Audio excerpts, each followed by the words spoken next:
Bonsoir à tous et bienvenue dans votre magazine Planète Locale. Comme chaque lundi, votre magazine consacré à l'environnement, bien sûr, de la région, aux initiatives éco-citoyennes aussi.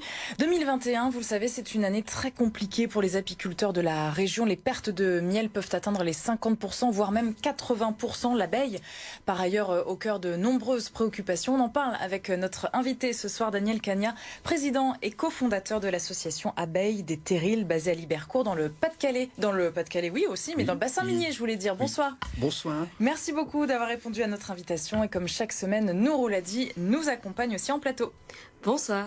Bonsoir Nour et bienvenue. On attend bien sûr votre bon plan écolo dans un instant. Et tout de suite donc notre invité.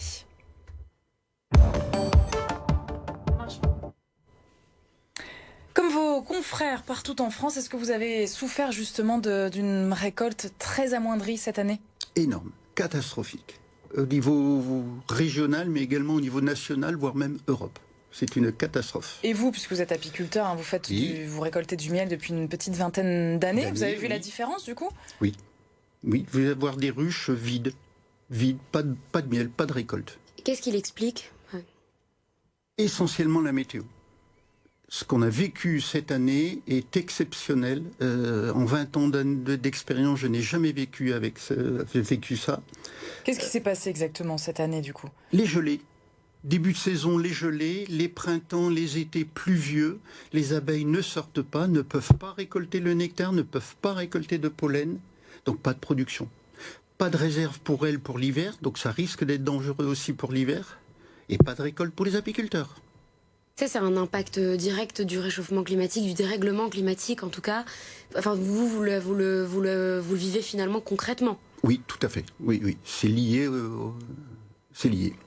Bon, on dit souvent que les abeilles sont en danger. Est-ce que c'est vraiment ce terme-là, selon vous, vous qui êtes passionné, vous qui êtes apiculteur depuis 20 ans chez nous ? C'est le terme. Les abeilles sont en danger et indirectement, l'homme est en danger.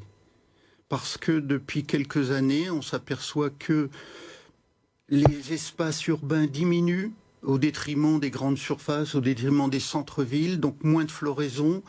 Malheureusement, on retrouve aussi un peu les pesticides aussi qui sont néfastes pour les abeilles. Une infestation sur le frelon asiatique depuis quelques années qui est quand même catastrophique, et aussi les mauvaises pratiques des apiculteurs. C'est pour ça que... C'est-à-dire mauvaise pratique, les abeilles, il faut les préserver, il faut les soigner, il faut faire attention de ne pas récolter tout le miel, il faut des traitements pour les abeilles.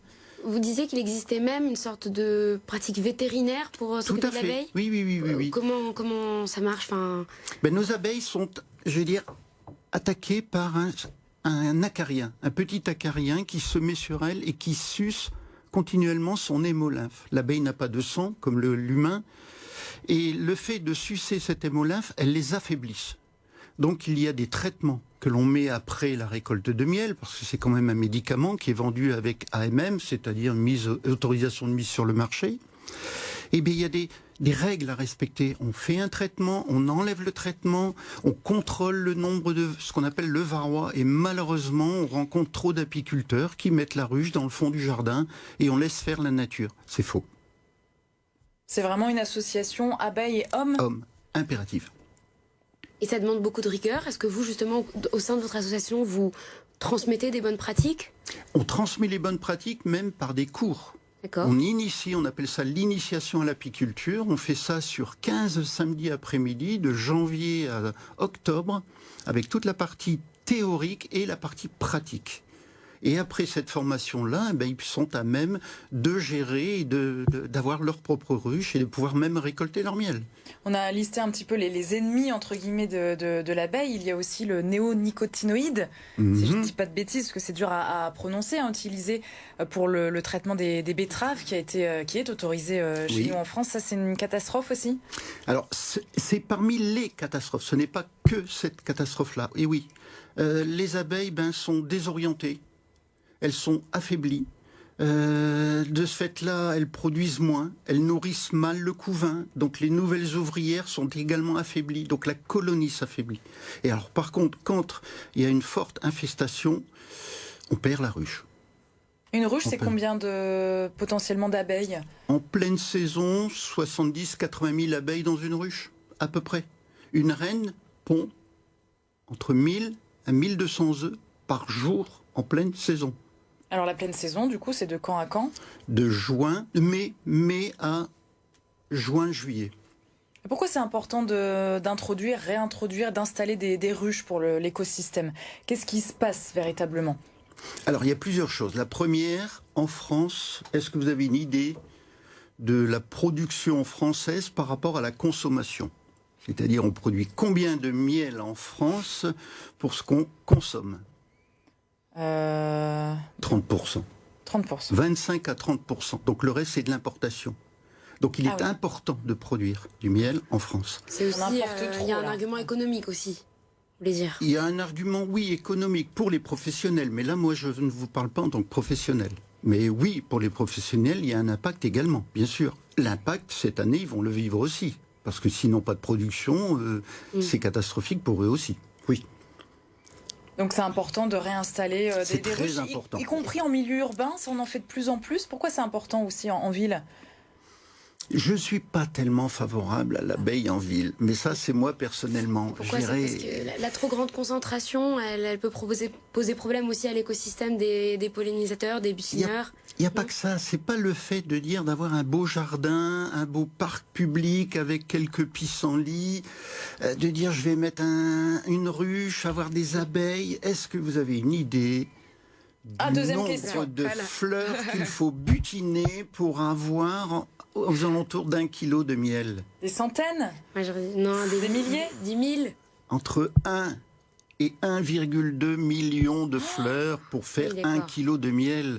Parce que dedans, il y a une partie du nectar qu'elle consomme pour elle vivre. C'est un véritable environnement qui lui faut. Voilà, donc je ne connais pas beaucoup de centres-villes où on a des millions et des millions de fleurs.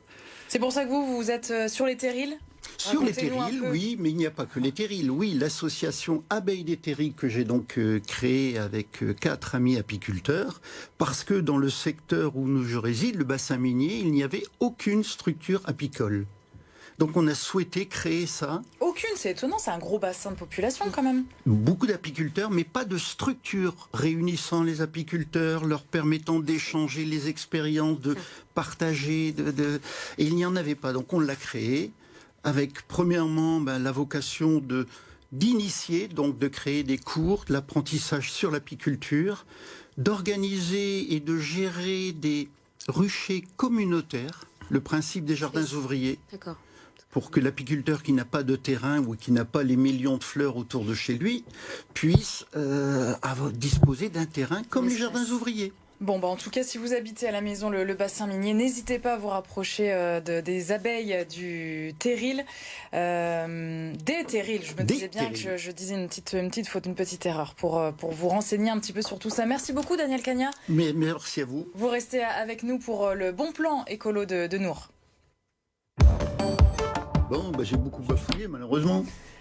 Moins d'emballage, moins de plastique, c'est l'un des objectifs du ministère de l'écologie, de la transition écologique, Nour, ce soir. Oui, à compter du 1er janvier 2022, plusieurs fruits et légumes ne pourront plus être vendus emballés dans du plastique. Alors le décret, vous l'avez dit, sera publié demain. Fini le cellophane, la barquette en plastique pour les poireaux, pour les courgettes, poivrons, bref, les pommes, les poires, les bananes, entre autres. Ce décret ne signe pas la fin du plastique dans les étals maraîchères, malheureusement, parce que certains produits comme les fruits rouges y échappent jusqu'en 2026, mais c'est un gros pas en avant car aujourd'hui, plus d'un tiers des fruits et légumes sont vendus sous du plastique. Malheureusement, la France est l'un des principaux consommateurs de plastique en Europe et on sait ce que cela signifie pour notre planète, pour ses océans et ses mers, où chaque année, 8 millions de tonnes de plastique sont jetées. C'est un camion par minute.